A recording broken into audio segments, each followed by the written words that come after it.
All right, welcome into another edition of Riding Shotgun with Tommy Mack. I'm your host, Tom McManus, back in the beautiful showroom of Fields Cadillac right here on Blanding Boulevard. It's our last show of 2024, and man, I know we're a new show, but we've had some great guests and some great times, and we're going to have another one tonight. I'm standing in front of this beautiful 2025 Escalade Sport. Wait till you see the inside. It's absolutely incredible, and we're going to tool around with my celebrity guests. All right, you know I love rock and roll, and I love sports too, man. But we've got another rock and roller here from Jacksonville tonight. It's Bobby Amaru, lead singer of Saliva, and he joins me right now. Bobby, come on in here, my man. How are you? What's up, man? I'm doing great. Good to see you. Thanks so much for being on the show. Thanks for having me. Let me tell you something, man. I listened to Time Bomb today for the first time. Your new single that's out and getting a lot of traction. I'll tell you what, that should be played in the Jaguars locker room right before kickoff because it made me want to go out and hurt somebody. That wouldn't hurt my feelings, man. I tell you what, how great was that to put together? It was, to be honest, it was not difficult because I feel like Saliva has always had those kind of like anthem-y type songs. Absolutely. And it was the challenging part is always trying to, you're not writing a song for radio. Right. But it sometimes it just happens that way. You know what I mean? It comes out and, we were just trying to write an anthem. You stick to the formula. Well, you did a good job, man. You hit it on the head, and we're going to talk more about that as we tool around in this beautiful vehicle. You ready to go for a ride? Yeah, I'm riding shotgun. Yes, you are, my man. Let's do it. All right.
All right, welcome into another episode of Riding Shotgun with Tommy Mack. Tom McManus here with my guest, Bobby Amaru from Saliva. Bobby, so thankful for you taking the time to be on this show, man. Thanks so much. Great having you. Hey, thanks for having me. I'm happy to be here, and we are in a 2025 brand spanking new Escalade. This is pretty rad here. This is awesome. It's a sport, and they'll see it. But man, this whole thing up front, holy cow! It's like a airplane control system or something. It's very like I feel like we are about to fly in a no UFO doubt or something. No doubt. All right, so I know you do other stuff in your world, but you're basically a full-time rock and roller, man, full-time musician. When did you become a full-time, like, this is my job, this is my profession, this is everything that I'm going to do? When did that come into play? And did it take a while to get there? I always wanted to play music, like my whole life. I was always into music. My dad was in music. My grandfather was in music. Oh, no kidding. So I feel like music, it just runs in the blood. Yeah, my daughter's 13. She's into music. Yeah, she's, man, what a voice. Holy cow. Thank you. Yeah, my toddler is 2.5, and she's singing a lot now. So, and my son, he's in, he goes to art school at Douglas Anderson in Jacksonville. And, he plays bass and, a little bit of drums. So we're, I would say definitely musically inclined in the family. For me, it started very early on, and I, you kind of grow up. Loved a lot of the 90s, like grunge stuff, Alice in Chains. Yeah. Like Soundgarden, I saw you like them. Soundgarden. Oh, yeah, man. Chris Cornell's the best. And, and you start, you get in bands, did the local thing, played, off Edgewood Avenue at Fat Cat Music Hall, played at Jackrabbits when it was like a way different building, or the same building, but it just was a lot different on the inside. You kind of go through that and got signed out of high school, and that was Burn season. Yeah. Burn you season. and Damien. Yeah. He's been on the show. It was fun talking to him. That's awesome, man. Yeah, heck yeah.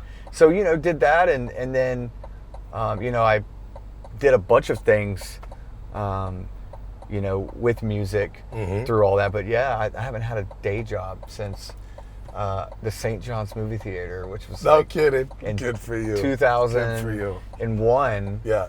Yeah, and I've just done music my whole life. Yep. And I've had a lot of support from people that have helped me, get to where I am too. And, yeah, man. But I definitely paid a lot of dues. You have to pay a lot of dues. It's a long way to the top if you want to rock and roll. Right. It's not handed to you, and you have to work at it. Yeah. Even if you feel like you're, oh man, here I am. I've made it, or I still feel like you can always improve and grow and grow. Yep. As a person, you find a lot about yourself too. Yeah. Find out a lot about who you are, and you're going to be tested. You're going to be challenged, and life's going to throw curveballs at you. No doubt about it. Doesn't matter how much money you got. Doesn't matter. None of that matters.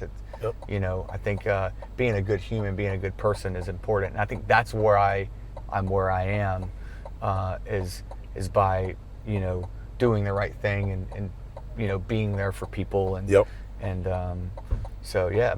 I've been doing music my whole life and I luckily I can make a living. I saw a quote from you that you said you can't please everyone. And in that profession, like no matter what you put out there, right? Not everybody is gonna like it or love it, but you hope enough do, right? And then it's all worth it regardless. But I love that quote that I found because, you got to kind of have that attitude, right? I mean, look, you put it out there, you want everyone to love it, and a lot of people do love your music, of course. But I thought that was pretty poignant that I found that about you. Well, I feel like people, I don't know if we're trained this way for, our existence and living, and, it's almost like everybody either likes something or they don't, right? Right. Like, whether it's, okay, I like Coke, I don't like Pepsi, or I don't like Taco Bell, I like Del Taco, or it's just, I think it's like, but fine when it comes to music and it's art, so it's so different than like an item or whatever. Like somebody put their heart and soul into writing something or putting that song, and it might not be your cup of tea, right? You might not, but understanding that the person that wrote the song gave 110% what they're doing, right? Well, and not everybody can do that. Absolutely. And what I have found is most of the people that are haters or don't like something, they aren't musicians, or they're not. They're not in that world. They're not in this world, so they're not. You know what I mean? Get this sport crank in a minute. Yeah. That's nice. Yeah, but I think that you have to.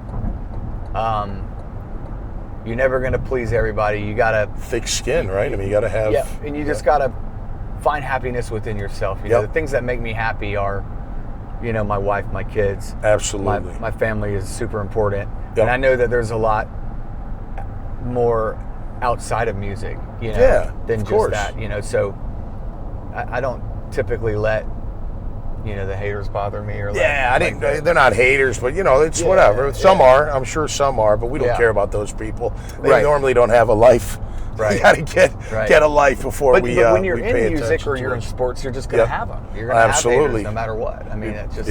And it is a what have you done for me lately kind of life, kind of profession. Yeah. Football, sports, music, whatever. Like you can have a huge hit, 10 years ago, but then what? Yeah, people can literally, they'll love you, when you're on top of the mountain, and then, then they start hating you when you're on top of the mountain, and it's like because people feel like have to hate things that are popular. Right.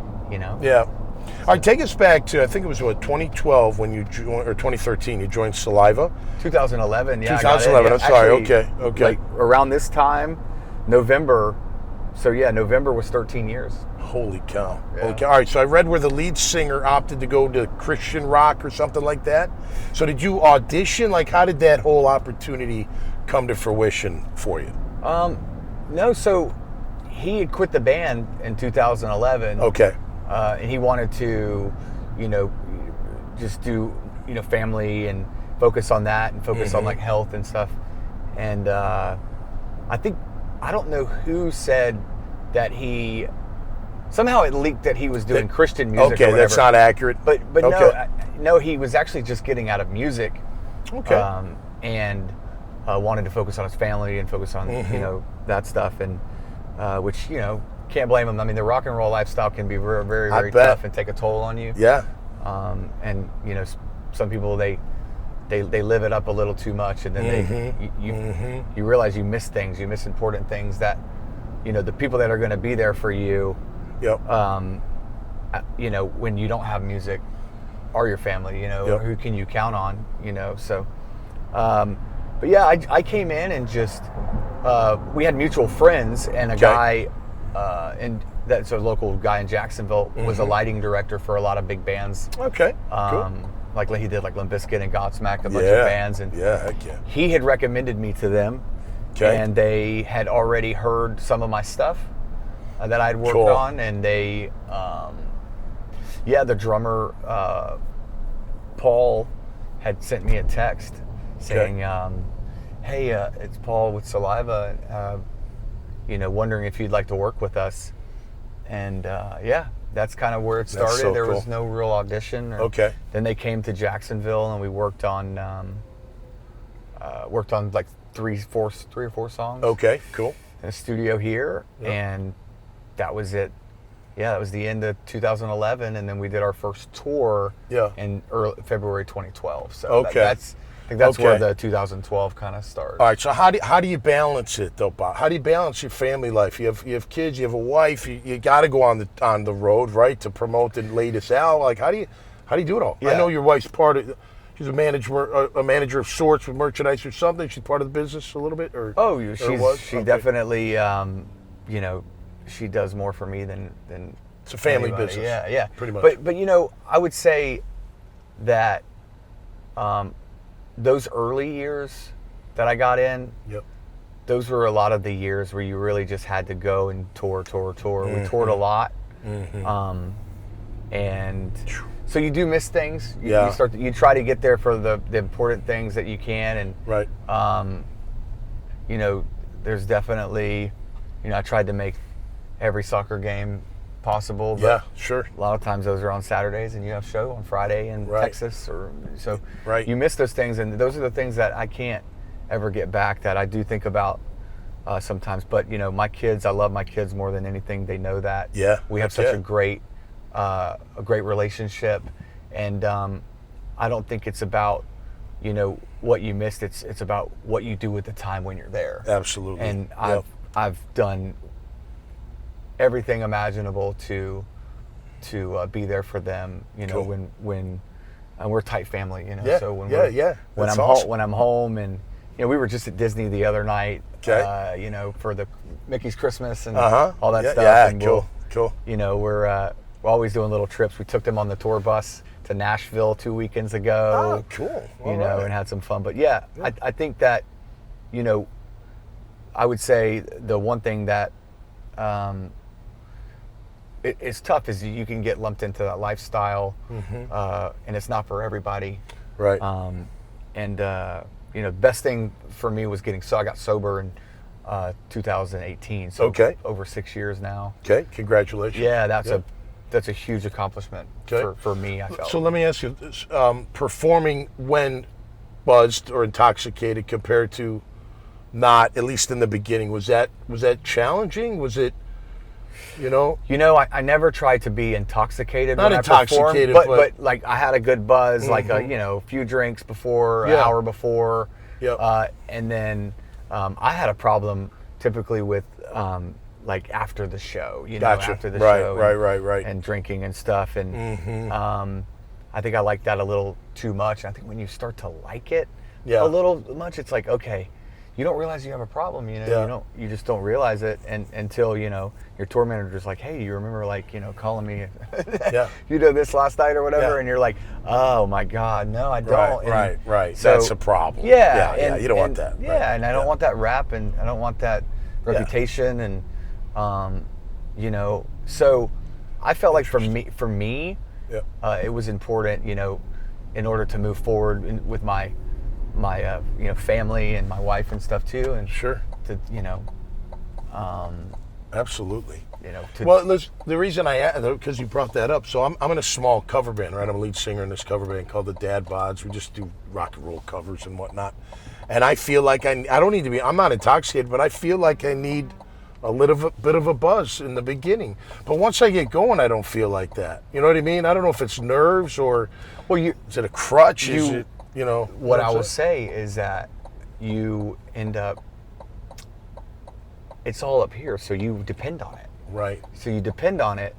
So it was different for me when I got sober, and then you go on stage, you're kind of like, wait a second. Right. How do I do this? Right. Like, right.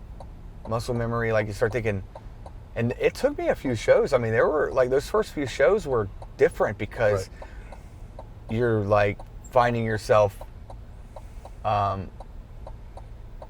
forgetting lyrics. No, right. Well, that's when it's too much, right? Yeah. You know, you gotta sober, like sober. Oh, even sober, you're like, forgetting them. Yeah, oh, and then like what to say and like certain things. Yeah, you have to almost like ride the bike again. You got like, you know, you've ridden a bike before. Yeah. But you know, you rode. How do I? You know, it's almost like not starting over, but you have to figure it out. You know, but I always say. Because people would message me and stuff and always ask, like, you know, how do you get sober? And I really, you know, would I want to get sober and stuff. And I always try to encourage people, like, you've got to want to do it. Absolutely. You've got to want to do it. Doubt. You know what I mean? Like, look, I don't judge. You know, right. Dude, I've done some crazy stuff. We all have. And, and you know, rooted, you know, with alcohol. I'm just lucky that I never killed anybody or hurt anybody. Sure. And absolutely.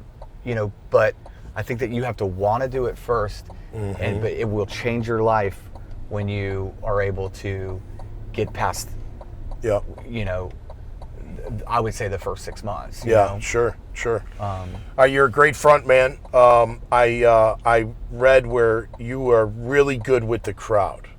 Okay. Really interactive with the crowd.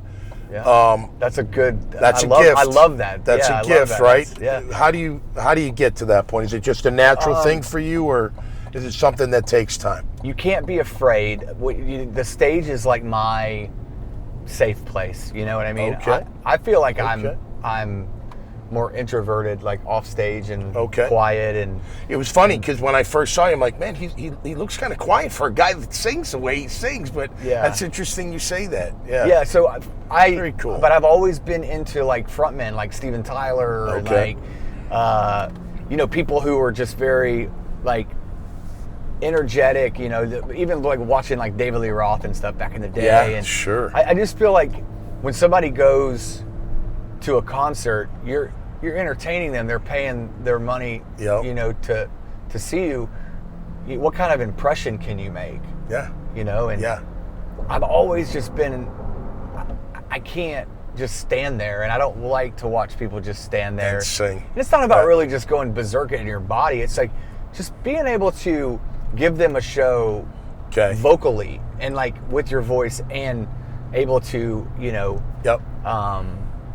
you know, command a little and just make them feel like they're part of it. You know, part of the show. It's funny because I love doing this stuff. I get in front of people all the time. I do radio, I do TV, but I don't do a good job with that part, and I don't know why. It's kind of weird. I mean, I'll say a few things, but it's not natural. You know what I mean? Right. I don't know why. Well, think about like this, right?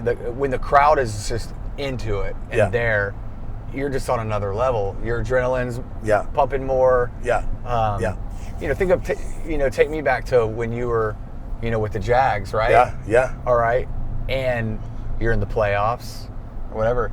I mean, is the crowd ever more nuts than when you're in the playoffs?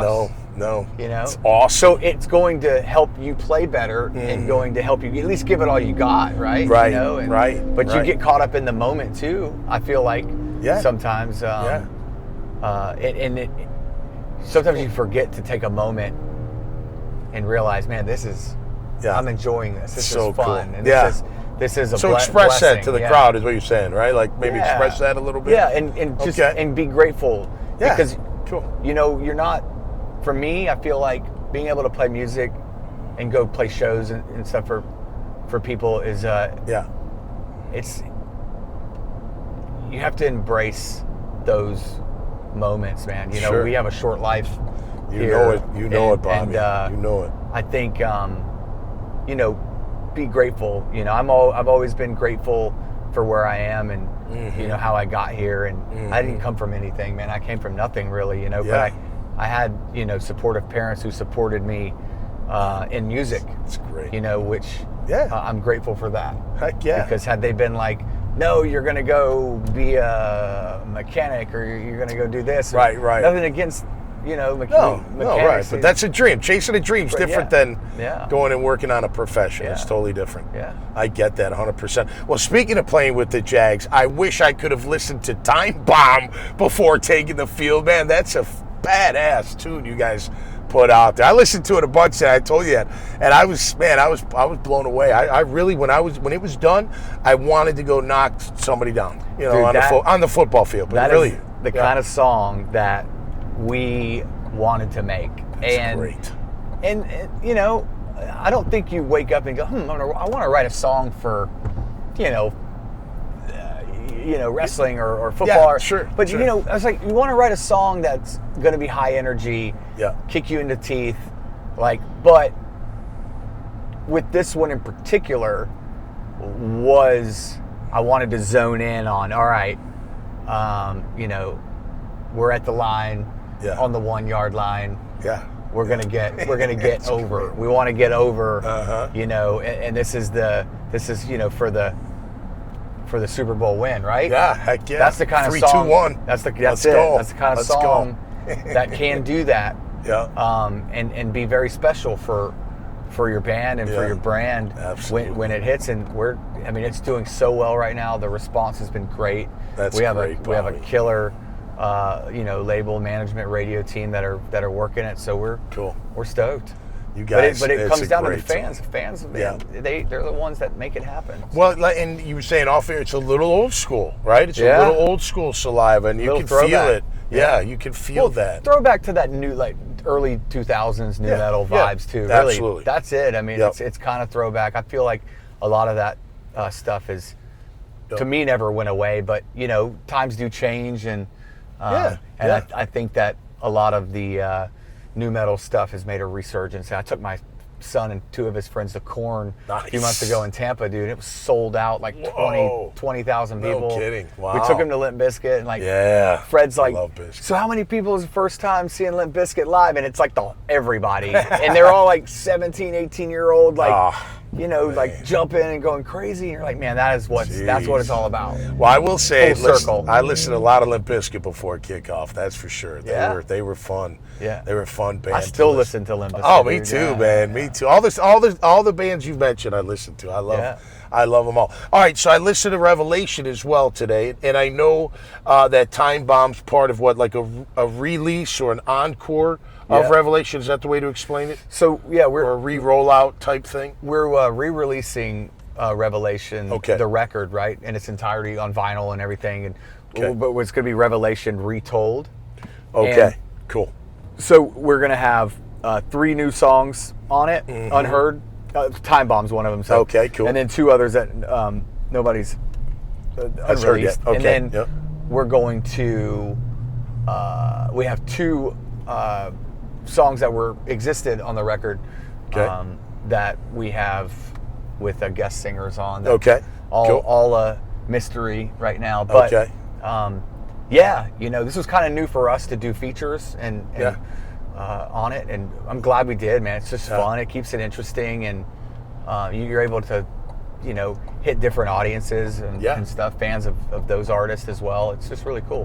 When you're putting the record together, Bobby, I mean, like, so you have your you know, Revelations, right? Yeah. Were there songs that just were like making a football team? You're on the bubble, right? Like, sometimes you make it, sometimes you don't make it. Does that happen when you're trying to put together a record like that? This was a record that we started making in 2020, and then COVID happened. Okay. And then we just kept pushing it back because, you know, we had the 20th anniversary in 2021, so we focused on that. And then, you know, we finally, when it came time, we had 34 songs to choose from.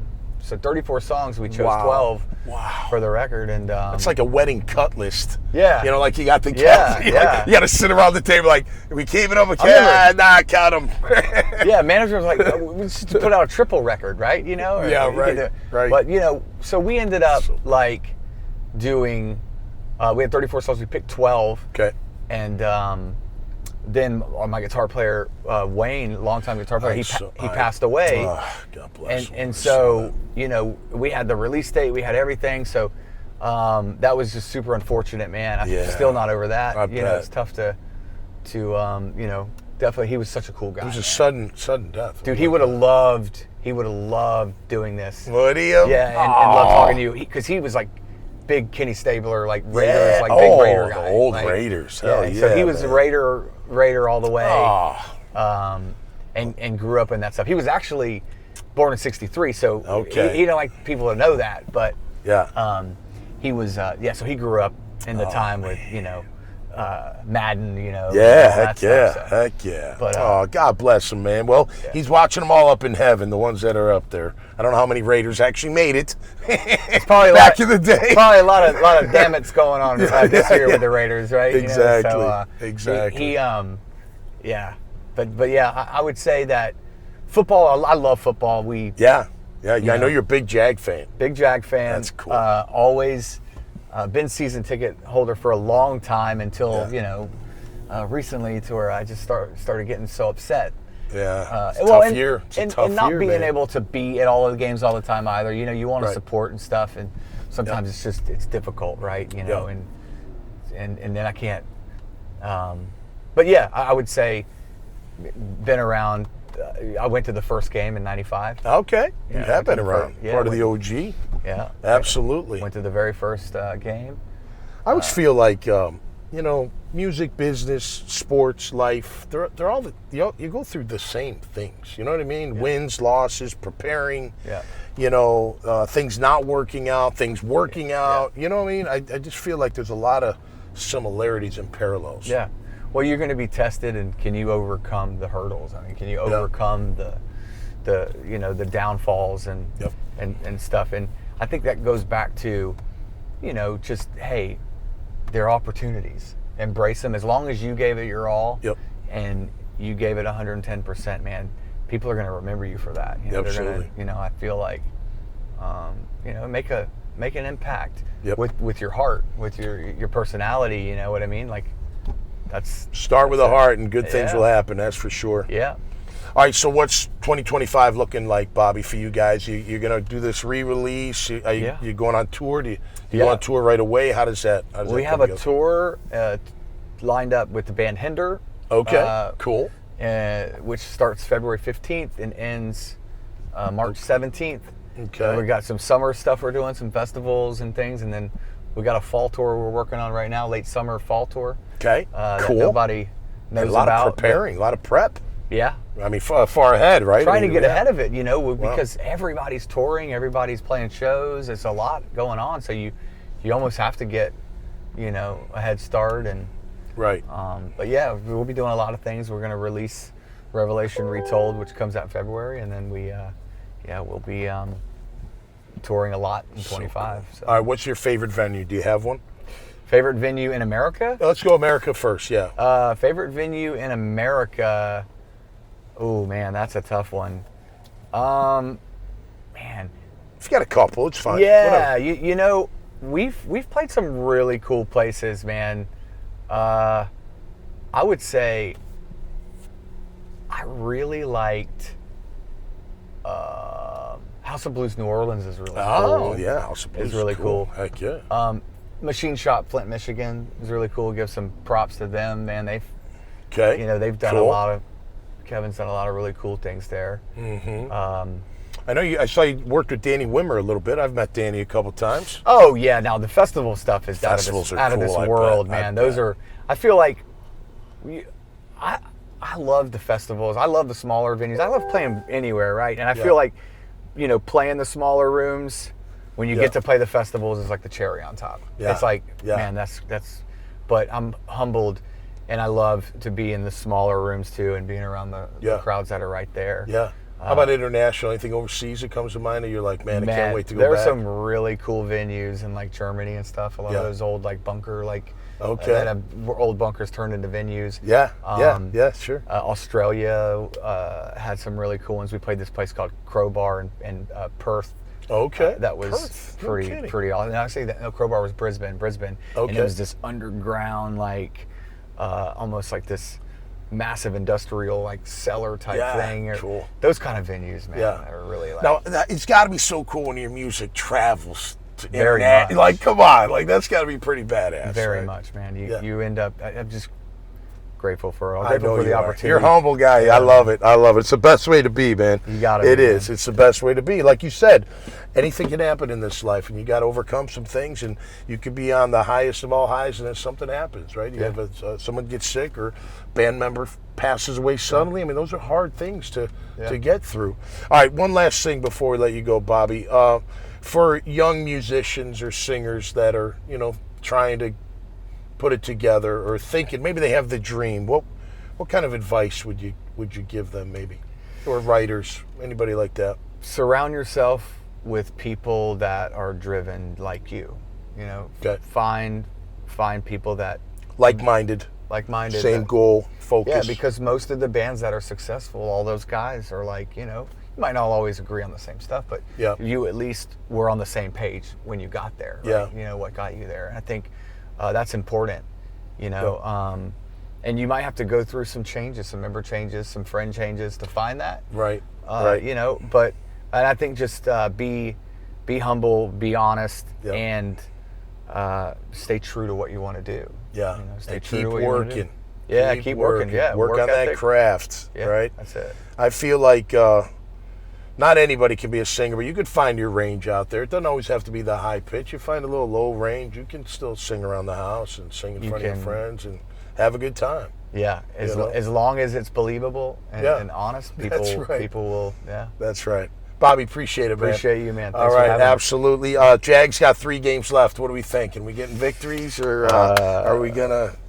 see a whole new? What do you want to see in 2025 with the Jags? I know we don't want anybody getting guys get fired. I just don't like talking about guys getting fired because it uproots their whole life, their families. They got to change everything. It's part of the business. It's a production business. But with that being said, what do you want to have happen in 2025 for our Jags? Since you're an OG fan, I got to ask. I think I would just like to see some sort of, I don't know if it's, you say culture, or like it's always just attitude. It feels inconsistent. It is inconsistent. It's like, a team 2017 and the championship game, and then it just falls apart. Yeah, like that doesn't typically happen a whole lot, right? Like unfortunately, usually a team.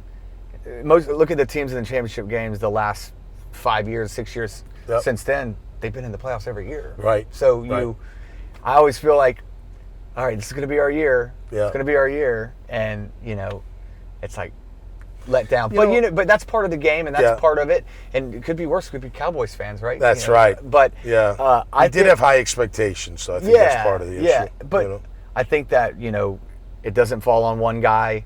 I think it's a team. You gotta keep it together. And I'm a Jags fan. Yeah, no matter what. Yeah, me too. Me too. I have to talk about them all the time, though, and it sucks when they're not winning. I would love to see. You just got to find ways to keep it out there. I thought that this year was realistic 11-6. Yeah, no doubt. 10-7. Right? Yeah, 11-6 felt pretty good looking at the schedule. Yeah. And then the way we lost to the Dolphins week 1 when Etienne fumbled the ball, I was like, I think we're going to be cursed this year. Yeah, that was a bad one. Well, let me ask you this as we wrap up. They keep making mistakes on the field, and to me it seems like it happens every week, the same mistakes. You couldn't have that in a band.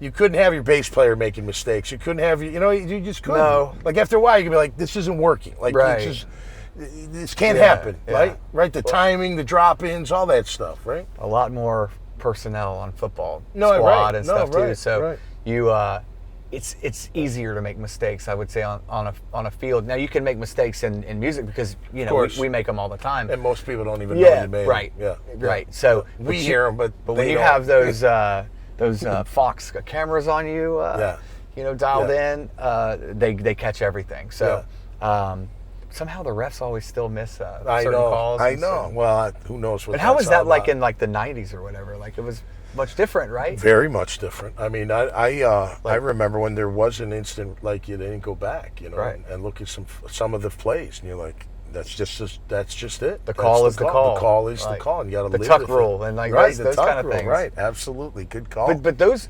sometimes it's one call that can cost a team. No doubt, everything. Like the non-PI call with the Saints and the Rams. Like that was right. Right. Yeah, you're right about that. It can change everything. Yeah. All right, my man. Well, listen, Merry Christmas, Happy Holidays, Happy New Year. Thanks so much for being here. You're a cool dude. Appreciate it. It's first time meeting, and I really enjoyed it, man. Yeah, man. Stay humble and keep rocking, Thank brother. You, bro. Appreciate it. Listen, your music's awesome. It's awesome. It gets me fired up. I've already got it downloaded on the playlist, so I'm ready to get in the gym and listen to Revelation and Time Bomb and all that good stuff. We'll do this again. We'll have you at the show. We're playing in Jacksonville in March. So all right, man. I can't wait. I can't wait. All right, that's going to do it for us this time around on Riding Shotgun with Tommy Mack. Of course, want to thank Fields Cadillac, a beautiful vehicle. If you're in the market for an SUV, check out the 2025 Escalade Sport. It's got a 6.2 liter V8 engine, a lot of power and a lot of class, and you can get it at Fields Cadillac. Merry Christmas to everybody out there. Happy holidays, and we'll see you next time right here on Riding Shotgun. Peace and love, everybody. Thanks for riding. Yeah, that was great. That was cool, man. That was fun. Good stuff. I love that you love ball.